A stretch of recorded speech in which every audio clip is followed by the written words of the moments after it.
श्रीमद् भागवत गीता हिंदुओं के पवित्रतम ग्रंथों में से एक है, जो कि हम लोगों को एक सही दिशा में जाने के लिए प्रेरित करती है।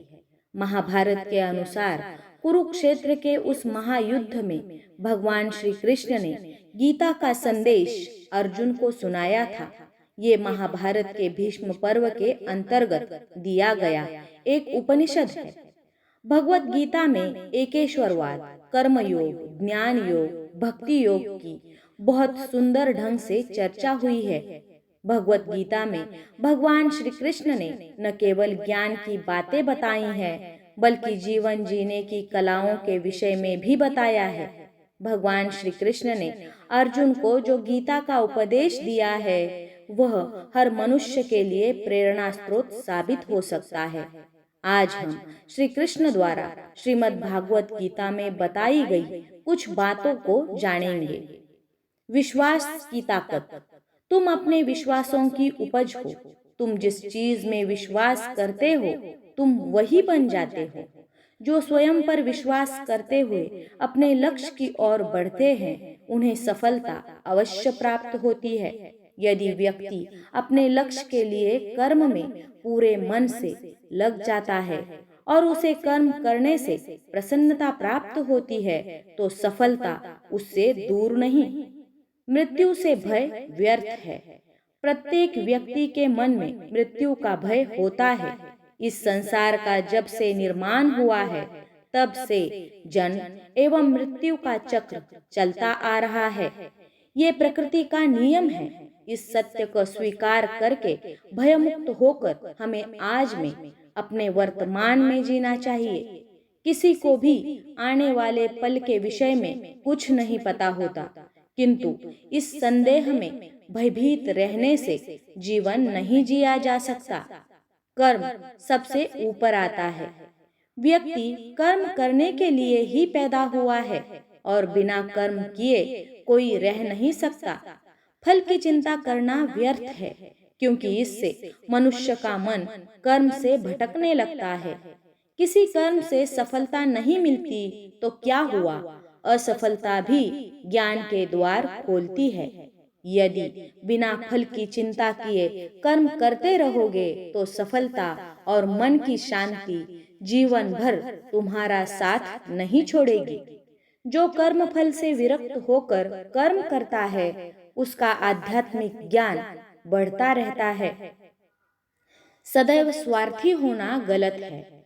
जो व्यक्ति सदा स्वार्थ प्रेरित होकर फल की चिंता करते हुए कर्म करते हैं और मात्र फल ही उन्हें कर्म करने को प्रेरित करता है, ऐसे मनुष्य दुखी और बेचैन रहते हैं, क्योंकि उनका दिमाग सदा इसी उलझन में फंसा रहता है कि उन्हें क्या फल मिलेगा। स्वार्थी व्यक्ति सुखी नहीं रह पाता और ऐसे व्यक्ति से कोई भी संबंध नहीं रखना चाहता। इसीलिए स्वार्थ से ऊपर उठे और दूसरों का हित भी सोचे। क्रोध से सबका नुकसान होता है। क्रोध अथवा गुस्सा करना व्यक्ति के दिमाग में उथल पुथल पैदा कर देता है। आवेश में विवेकहीन होकर कई बार व्यक्ति अपना ही अहित कर बैठता है, या फिर अपनी ही मानसिक शांति को भंग करके स्वयं को कष्ट देता है। क्रोध की अग्नि में बुद्धि और तर्क नष्ट हो जाते हैं और व्यक्ति बिना विचार किए बस अपने अहम की तुष्टि करने वाले कार्य करता है। क्रोध व्यक्ति की विचार शक्ति को नष्ट कर देता है और भ्रम पैदा करता है। मन पर नियंत्रण आवश्यक है। मन का स्वभाव है कि ये आसानी से भटक जाता है।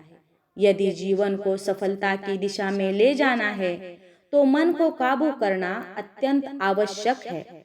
श्री कृष्ण कहते हैं कि बार बार प्रयास करने से धीरे धीरे चंचल मन को वश में किया जा सकता है।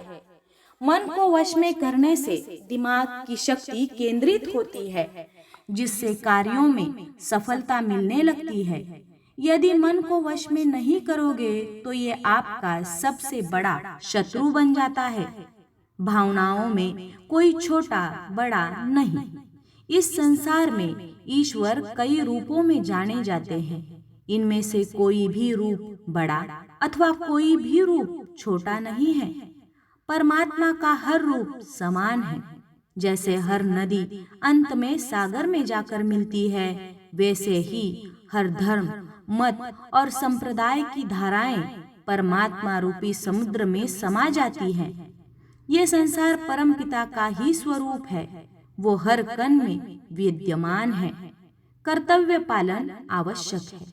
हर व्यक्ति को अपने कर्तव्य का पालन करना चाहिए। यही धर्म है। यदि अपने कर्तव्य का पालन नहीं किया जाता है तो मन में अशांति और दुख प्राप्त होता है। अपनी पसंद, नापसंद, मोह, बैर को किनारे रखकर अपना कर्तव्य करो। किसी अन्य व्यक्ति का कर्म आपको कितना भी आकर्षित करे, उसके प्रलोभन में न आए। कष्ट में रहते हुए भी अपना कर्म करना दूसरे की नकल करने से श्रेष्ठ है। अपने कर्म और कर्तव्य का पालन ही जीवन का उचित मार्ग है, क्योंकि कर्म करना अकर्मण्यता से सदा बेहतर है।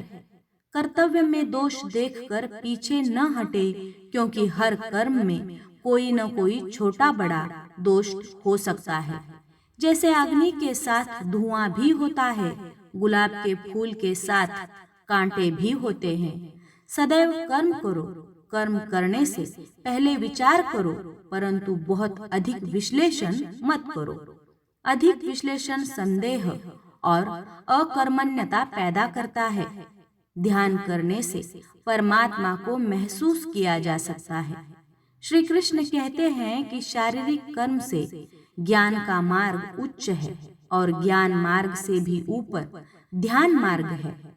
ध्यान मार्ग पर बढ़ने से ईश्वर को महसूस किया जा सकता है।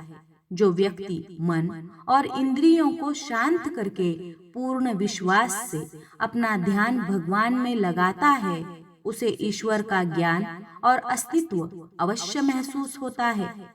जो हर जगह, हर मनुष्य, हर जीव में ईश्वर को देखता है, सबके हित में लगा रहता है, उस पर परमपिता अवश्य कृपा करते हैं।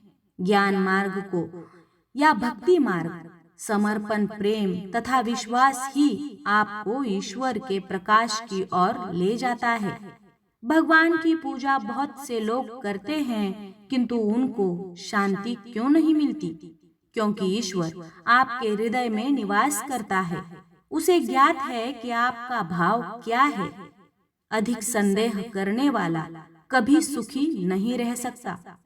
श्री कृष्ण गीता में कहते हैं कि संशय करने वाले का विनाश हो जाता है। इसीलिए संदेह करने से बचें।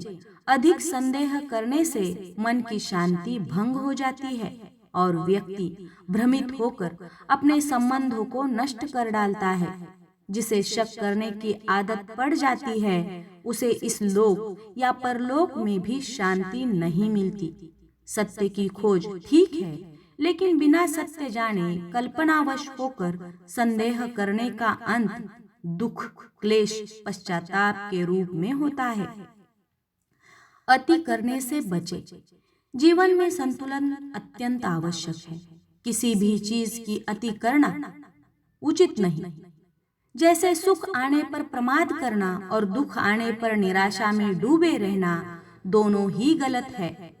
असंतुलन जीवन की गति और दिशा को बाधित करता है, जिससे अनावश्यक कष्ट और दुखों का जन्म होता है। जिसके मन, विचार और कर्म में संतुलन है, उसे ज्ञान मिल जाता है और ज्ञान से ही सदा के लिए शांति, संतुष्टि मिलती है। सही कर्म से ज्ञान और मुक्ति संभव है। गीता के उपदेशों में कर्म योग का सिद्धांत कहता है कि संसार से विरक्त होना ही मुक्ति का उपाय नहीं है। संसार में रहकर एक गृहस्थ अपने कर्मों का पालन करते हुए कर्म फल से विरक्त होकर मुक्ति प्राप्त कर सकता है। सही विचार और उचित कर्म भी आसक्ति को खत्म करने में सक्षम है। अच्छे कर्म कभी व्यर्थ नहीं जाते, चाहे ये पृथ्वी लोक हो अथवा परलोक। ज्ञान और कर्म एक है। एक अज्ञानी कर्म और ज्ञान को भिन्न भिन्न समझता है, किंतु एक ज्ञानी जानता है कि दोनों एक ही है। लोग ज्ञान की बातें तो करते हैं किंतु उसका पालन नहीं करते। बिना पालन किए ज्ञान कोरा रह जाता है, ज्ञान का अनुभव नहीं होता। गीता कहती है कि ज्ञान पढ़ने की नहीं अपितु अनुभव करने की वस्तु है, और अनुभव बिना कर्म किए नहीं मिलता। इच्छा दुखों का मूल है। इस संसार में जितनी भी चीजें सांसारिक सुख की श्रेणी में आती है, उनकी एक शुरुआत और अंत अवश्य होता है। इन सांसारिक सुखों का अंत दुख, कष्ट और दुर्गति के रूप में होता है। इच्छाओं का अंत नहीं है। एक पूर्ण होती है तो दूसरी नई इच्छा उत्पन्न हो जाती है। प्रत्येक इच्छा से प्रेरित होकर कर्म करना अनुचित है, क्योंकि ऐसे तो अनुचित कार्य भी किए जाएंगे। इच्छाओं से विचलित न हो, उन्हें एक विरक्त दर्शक बनकर देखो और वे चली जाएंगी। भगवान ही सबसे बड़ा सहारा है। परमपिता ही एकमात्र हमारे आधार है और अपने हैं। इस संसार में कोई भी अकेला नहीं है। ईश्वर में विश्वास रखते हुए जो मनुष्य कर्म पथ पर बढ़ता जाता है, वो सदा शांति, सुख और मुक्ति पाता है। भूत और भविष्य की चिंता करना व्यर्थ है। वर्तमान ही सत्य है। जो भी पूर्ण समर्पण से ईश्वर की शरण में आता है, परमात्मा उसका कल्याण अवश्य करते हैं। जय श्री कृष्ण।